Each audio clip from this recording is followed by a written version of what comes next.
Hi friends, வணக்கம். Welcome back to our channel டிடிஸ் cook book.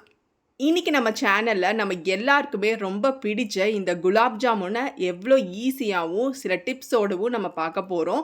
Beginners கூட ரொம்ப ஈஸியாக செய்யலாம். நீங்கள் எந்த இன்ஸ்டன்ட் குலாப் ஜாமுன் பேக்கெட் கூட எடுத்துக்கலாம். இதே ஸ்டெப்ஸை நீங்கள் ஃபாலோ பண்ணிங்கன்னா இந்த மாதிரி உங்களுக்கு விரிசல் இல்லாமல் செம ஜூஸியாக கிடைக்கும். இப்போ வாங்க நம்ம இதை ஸ்டெப் பை ஸ்டெப்பாக பார்த்துடலாம். ஃபஸ்ட்டு வந்துட்டு நம்ம டோ ப்ரிப்பரேஷன் ரெடி பண்ண போகிறோம்.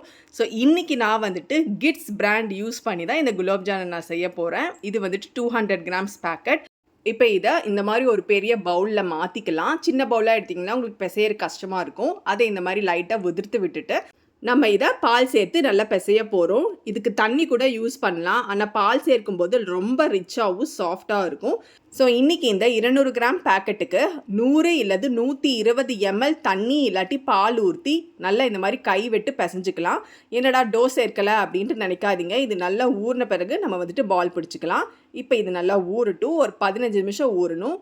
இந்த டைமில் நம்ம சர்க்கரை பாகு ரெடி பண்ணிக்கலாம். ஒரு பாத்திரத்தில் 200 கிராம் நம்ம எடுத்த பவுடருக்கு 600 கிராம் சர்க்கரை கரெக்டாக இருக்கும். இதுக்கு மேலே தேவையில்லை. அடுத்ததாக இந்த சர்க்கரை கூடவே கொஞ்சமாக குங்குமப்பூவும் 1/2 டீஸ்பூன் அளவு ஏலக்காய் பொடியும் சேர்த்து 600 ml தண்ணி ஊற்றி இதை நல்லா கொதிக்க விடணும். அதாவது சர்க்கரை பாகு வந்துட்டு நல்லா கொதிக்கணும். பிசுபிசுப்பு இல்லாமல் நல்லா கொதித்து வந்தாலே போதும். ஒரு கம்பி பதம் இல்லாட்டி 2 கம்பி பதம் இந்த மாதிரி எதுவுமே தேவையில்லை. ஜஸ்ட் ஒரு பிசுபிசுப்பு தன்மை வந்தால் போதும், நம்ம ஆஃப் பண்ணிடலாம். இப்போ பாருங்கள், நம்ம மாவும் நல்லா ஊறிடுச்சு. இதில் 1 டீஸ்பூன் அளவு நெய் ஆட் பண்ணி நம்ம கை விட்டு நல்லா அமுக்கி பிசைஞ்சிட்டோன்னா இந்த மாதிரி பாருங்கள் நல்லா சாஃப்ட் டோ கிடச்சிரும். ஸோ இதுக்கு வந்துட்டு இந்த மாதிரி சாஃப்டாக இருக்கணும். அப்போ தான் நம்மளுக்கு கிராக்ஸ் வராது. ஸோ பார்த்தீங்கன்னா மாவு பதம் ரொம்பவே முக்கியம். ஸோ நம்மளுக்கு பால்ஸ் இந்த மாதிரி ஈஸியாக பிடிக்க வரும். ஸோ நான் சொன்ன மெஷர்மெண்ட்டை நீங்கள் கரெக்டாக ஃபாலோ பண்ணுங்கள்.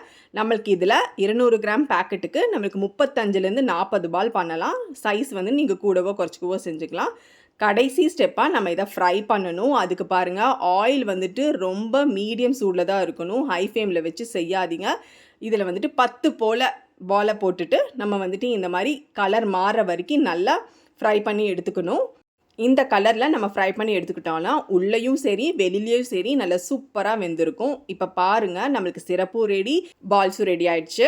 இப்போ சர்க்கரை பாகு வந்துட்டு ஆறிடுச்சுன்னா இதை லைட்டாக சூடு பண்ணிவிட்டு நம்ம இதை சேர்த்துடலாம். அவ்வளோதான் ஃப்ரெண்ட்ஸ், நம்ம வேலை முடிஞ்சிருச்சு. இதோட வேலை நல்லா ஊறணும். அவ்வளோதான். நம்ம வந்துட்டு இதை 3 மணி நேரம் இல்லாட்டி ஹோல் நைட் ஊற வச்சிடலாம். நான் இங்கே ஃபுல் நைட் ஊற வச்சுட்டேன். இப்போ பார்த்தீங்கன்னா செம்ம கிளாஸி லுக்காக ஜூஸியாக வந்திருக்கு நம்மளோட குலாப் ஜாமுன். ஸோ கண்டிப்பாக இது போல் நீங்கள் ட்ரை பண்ணி பாருங்கள். நம்ம வீடியோவில் எப்படி செஞ்சோமோ இதே ட்ரை பண்ணுங்கள். கண்டிப்பாக பர்ஃபெக்டாக வரும். பிகினர்ஸ்க்கு பயம் இல்லாமையும் தப்பு இல்லாமையும் செய்யலாம். உங்களுக்கு பாராட்டுகள் நிச்சயமாக கிடைக்கும். ஸோ ஃப்ரெண்ட்ஸ், கண்டிப்பாக ட்ரை பண்ணி பாருங்கள். இதே போல் வேறு வீடியோவில் பார்க்கலாம். போகிறதுக்கு முன்னாடி like, share and subscribe. Thank you.